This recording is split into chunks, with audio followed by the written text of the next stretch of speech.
Selamat pagi anak-anak ibu, kita lanjutkan materi kita hari ini yaitu mengenai hukum Hooke. Nah, perhatikan sebelumnya kamu harus tahu dulu bagaimana sifat dari elastisitas pegas ya.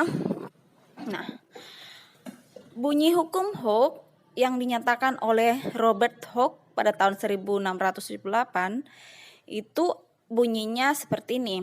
Pertambahan panjang berbanding lurus dengan gaya yang diberikan benda. Artinya, kalau dalam matematis bisa kita tuliskan F sama dengan K dikali delta X, di mana K-nya ini adalah konstanta pegas ya. Dan F ini adalah gaya yang dikerjakan.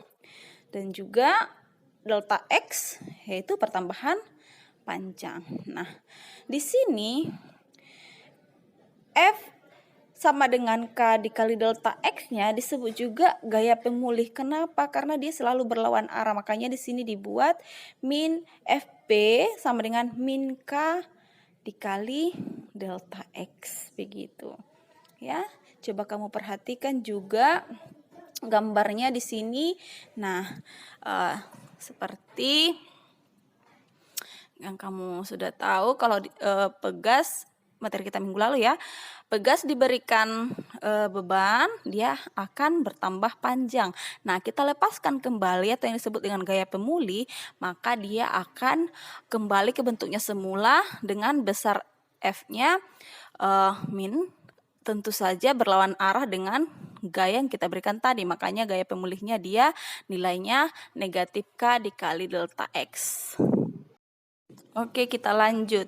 Sama halnya dengan hambatan, jadi pegas ini juga dapat disusun secara seri dan juga paralel. Nah, yang pertama kita akan bahas yaitu pegas yang disusun seri. Jika pegas disusun seri, maka nilai F-nya, total F-nya akan sama di setiap pegas. Artinya kalau kamu buat pun pegasnya 10 tapi kamu susun secara seri dia, maka seri itu seperti ini ya. Maka ya gaya yang terjadi di setiap pegas adalah sama begitu ya. Makanya di sini dibuat persamaannya F sama dengan F1 sama dengan F2 sama dengan F3 sama dengan titik-titik sampai dia F-nya tak hingga gitu ya. Jadi delta X. Nah, kalau untuk pertambahan panjang ya, kalau misalkan tadi 10 kamu susun seri, pertambahan panjangnya adalah jumlah, kalau untuk totalnya jumlah seluruh pertambahan panjang di masing-masing pegas. Misalkan pegas pertama pertambahan panjangnya 2 cm. Maka kalau ada 10 masing-masing 2 cm, maka dia akan menjadi pertambahan panjangnya menjadi 20 cm. Seperti itu maksudnya ya. Makanya dibuat juga di situ F per KS itu sama dengan delta X tadi ya. Jadi F per KX di situ ya penjumlahan dari F per K1 tambah F per K2 sampai seterusnya seperti itu. Nah, jadi untuk persamaan dari pegas yang disusun seri ini, dia kalau misalkan kita mau mencari konstantanya ataupun K-nya, nanti kamu gunakan persamaan yang 1 per KS sama dengan 1 per K1 tambah 1 per K2 tambah 1 per K3 sampai seterusnya. Itu cara untuk menentukan nilai dari K secara totalnya. Oke, kita lanjutkan ke pegas disusun paralel. Nah, perhatikan gambarnya. Ini ada 2 pegas yang disusun paralel. Bayangkan apabila ada 3, 4, 5 sampai seterusnya pegas yang disusun paralel. Nah, bagaimana kita menentukan gayanya, delta X-nya dan juga K-nya? Coba perhatikan.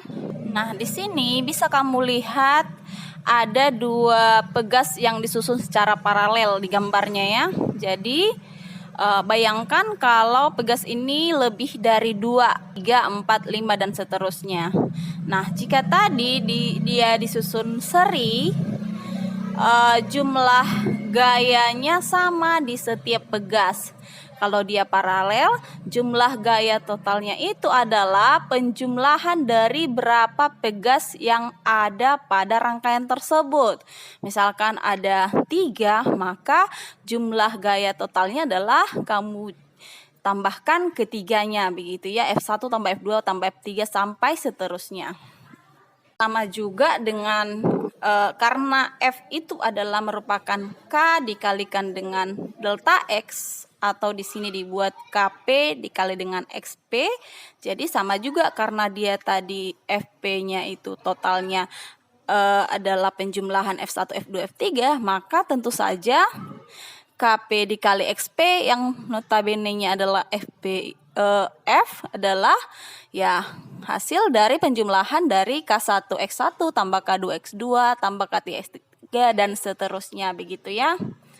Nah, sedangkan untuk X1 pertambahan panjang kalau dia disusun paralel, berapapun dia pegasnya akan sama nilai dari pertambahan panjangnya. Coba kamu perhatikan, jika kamu rangkai seperti gambar ini, ada 10 pegas, maka pertambahan panjang di setiap pegas akan sama, seperti itu maksudnya ya.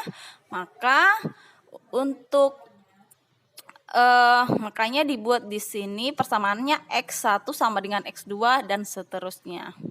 Ya, sedangkan untuk mencari nilai pengganti konstanta penggantinya, cukup kamu jumlahkan saja. Kalau tadi dia seri, berarti apa tadi persamaannya nak? 1 per KS sama dengan 1 per K1 dan seterusnya. Kalau ini dia langsung saja kamu jumlahkan. KP sama dengan K1 tambah K2 tambah K3 dan seterusnya, begitu. Ya, kamu perhatikan contoh soalnya berikut ya. Jika K-nya 200 Newton per meter, tentukanlah K pengganti untuk sistem pegas pada masing-masing gambar berikut. Nah, yang A, di situ ada 2 pegasnya disusun seri, B, pegasnya disusun paralel. Sedangkan yang C, ada 3 pegas, ya kan? Yang 2 disusun seri, kemudian ada yang disusun paralel gitu ya. Jadi coba kita perhatikan, diketahui tadi K 200 Newton per meter, masanya 0,5 kilogram. Ya, ditanya K pengganti yang A. Karena dia disusun seri, ya sudah, masukkan saja persamaannya tadi, 1 per KS sama dengan 1 per K1 tambah 1 per 2. Masukkan nilainya, berarti 1 per KS hasilnya didapat 2 per 200 Newton per meter. Jadi KS-nya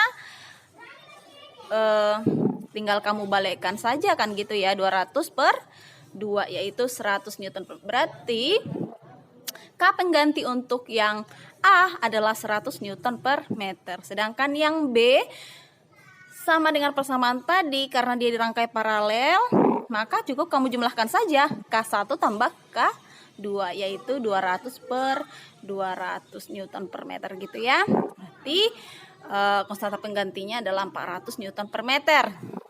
Nah, yang kamu perlu perhatikan yang C, ini rangkaian gabungan ya, ada yang seri dan ada yang paralel. Nah, kamu kerjakan terlebih dahulu adalah yang paralel ya, yang di atas itu kan paralel itu ya. Jadi jumlahkan dahulu K1, K2. Di sini ada ketentuannya dibuat K1 sama dengan K2 sama dengan K3 sama dengan K ya.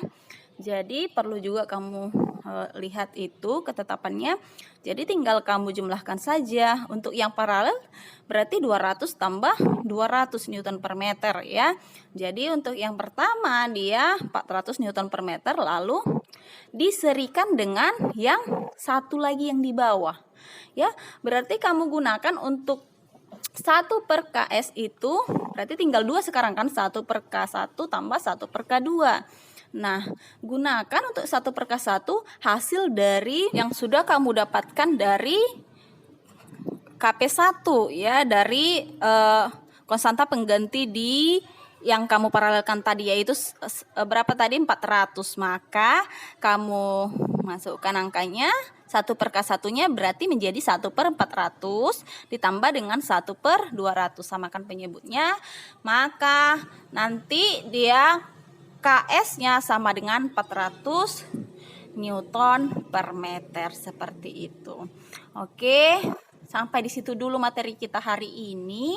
Jika ada yang kurang jelas, silahkan langsung ditanyakan kepada saya. Terima kasih.